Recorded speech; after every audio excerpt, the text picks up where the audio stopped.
ইব্রাহিম আলাইহিসসালাম এবং তার প্রিয় পুত্র ইসমাইল আলাইহিসসালামের অবিস্মরণীয় ঘটনার মাধ্যমে এই ঘটনা আমাদের শেখায় আল্লাহর প্রতি আনুগত্য, ত্যাগ ও ঈমানের সর্বোচ্চ শিক্ষা। কুরবানির পুরো ইতিহাস সন্তান লাভের দোয়া। দীর্ঘদিন সন্তান না থাকার পর ইব্রাহিম আলাইহিসসালাম আল্লাহর কাছে নেক সন্তান কামনা করেন। আল্লাহ তাকে সুসংবাদ দেন একটি ধৈর্যশীল পুত্র সন্তানের। সেই সন্তান ছিলেন ইসমাইল আলাইহিসসালাম।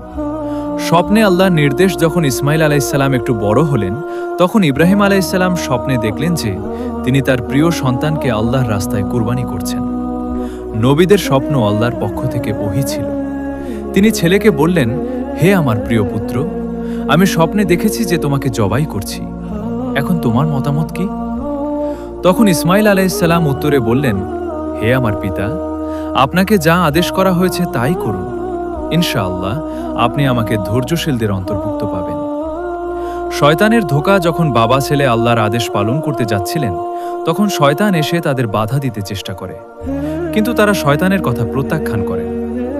হজের সময় শয়তানকে পাথর মারার যে রীতি আছে, তার স্মৃতি এখান থেকেই এসেছে।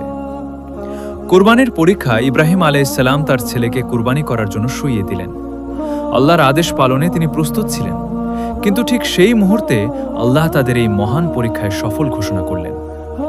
আল্লাহ ইসমাইল আলাইহিসসালামের পরিবর্তে জান্নাত থেকে একটি দুম্বা পাঠিয়ে দিলেন। সেই দুম্বাকে কুরবানি করা হয়।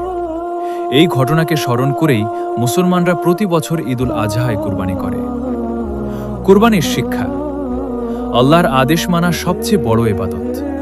নিজের প্রিয় জিনিস আল্লাহর জন্য ত্যাগ করার শিক্ষা। ধৈর্য ও ঈমানের পরীক্ষা। গরিবদের সাহায্য ও মাংস বন্টনের মাধ্যমে সমাজে ভালোবাসা সৃষ্টি।